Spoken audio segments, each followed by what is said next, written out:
America, I want you to give me just a couple of minutes here. And I want you to ponder what I'm saying to you. And I want you to hear me clearly. As a family, state, and nation grieves for one of its brightest, bravest heroes, there is one among us with another agenda in mind. Over this last weekend, here in Texas, Navy SEAL sniper Chris Kyle, a man who selflessly served 4 tours in combat. He saved countless American lives. A man who received not 1, but 2 silver stars, 5 bronze stars with valor. A husband, a father, a son. An unquestioned patriot. A man who didn't talk about Jesus, but lived his Christian belief. Was senselessly murdered by a fellow veteran he was just trying to help. He's not a doctor. He didn't pretend to be a doctor. He was helping a friend. That's it. But yesterday, in something I couldn't believe happened. Yesterday, former Congressman Ron Paul took to that brave platform we all call Twitter and tweeted this, quote, Chris Kyle's death seems to confirm that he who lives by the sword dies by the sword. Treating PTSD at a firing range doesn't make sense. End quote. Well, Dr. Paul, he wasn't treating it. I'm sorry that you listened to the media. I thought you knew better than that. After all, aren't you a guy who just loves to blame the media on cover-ups on things like Tower Number 7? Suddenly, you rush to believe the media that he was somehow or another had his stethoscope out and was treating someone.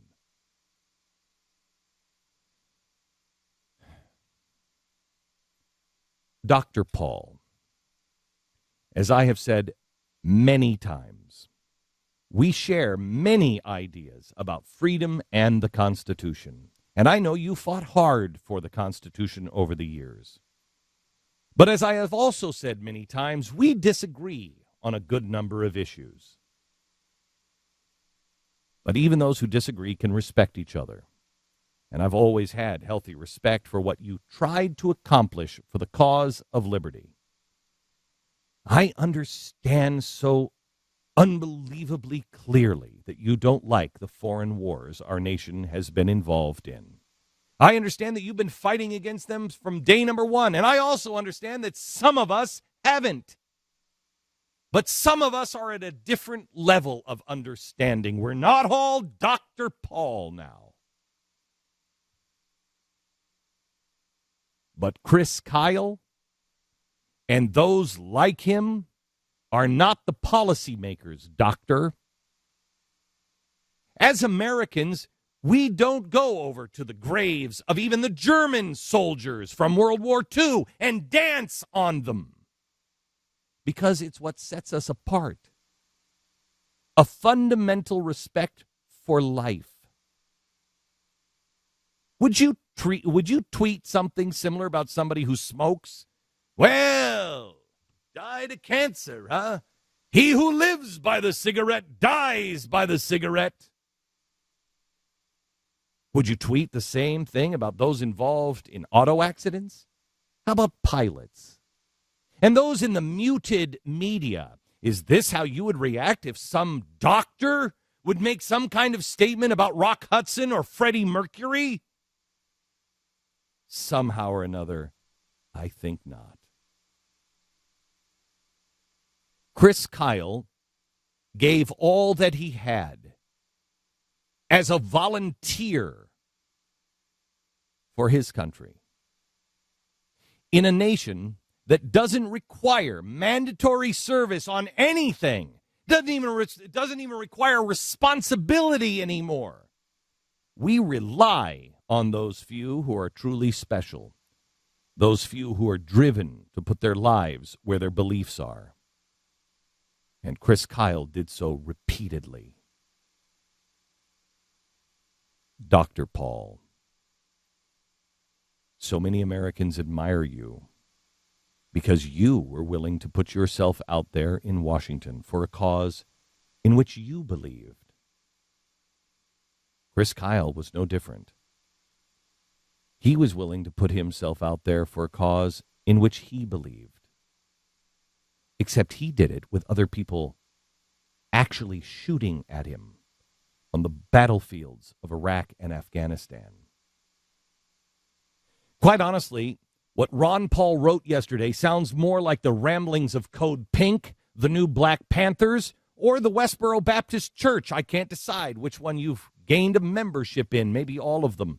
It's more the statements of a member of one of those organizations than an elder statesman, newly retired from office in the service of the United States of America. It's beneath you, Dr. Paul.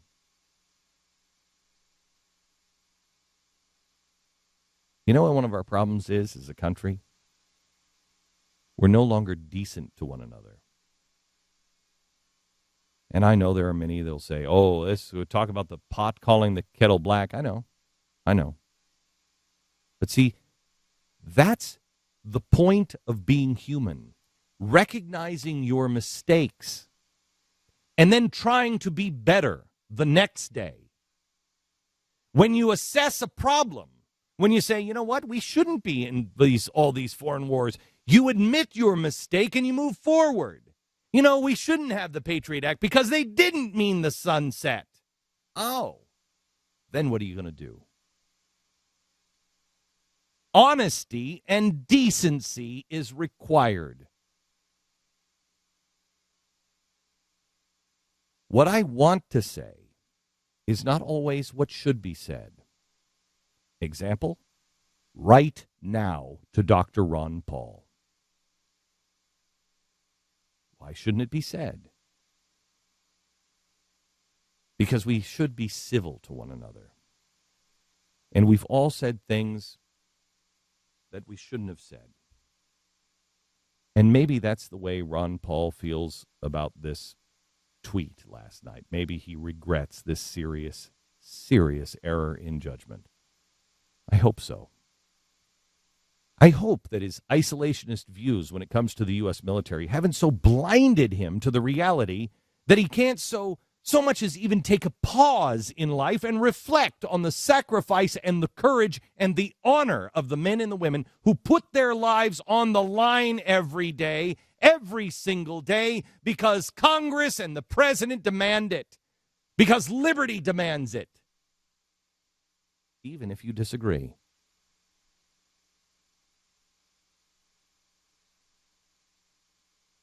Ron Paul, and to his supporters, I deal in the free speech.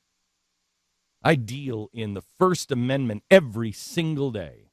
And I know, unlike most, that the freedom of speech, that amendment, the only real speech that requires protection is the speech like this that others might find ugly and offensive. I find Ron Paul's speech ugly and offensive, but I defend his right to say it. And I would not violate nor ask anyone else to violate it by having him silenced. More speech, not less speech. But it requires all of us, in responsible ways, to respond. Because that is the right that so many, like Chris Kyle, fought for.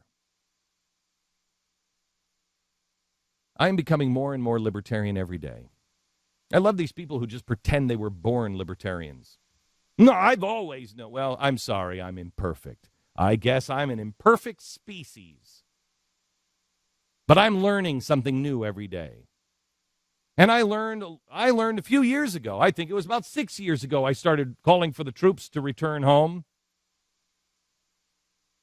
Again today, I called for an end to the war. Like Ron Paul, I've been calling for this war to be over and our troops to be pulled out of not just the Middle East, but also Europe. What are we doing in Asia anymore? And I know that's just not good enough for some libertarians, and that's fine. Because if kicking a man who's now dead or kicking a family when they're down makes one a libertarian, well, then let me tell you something.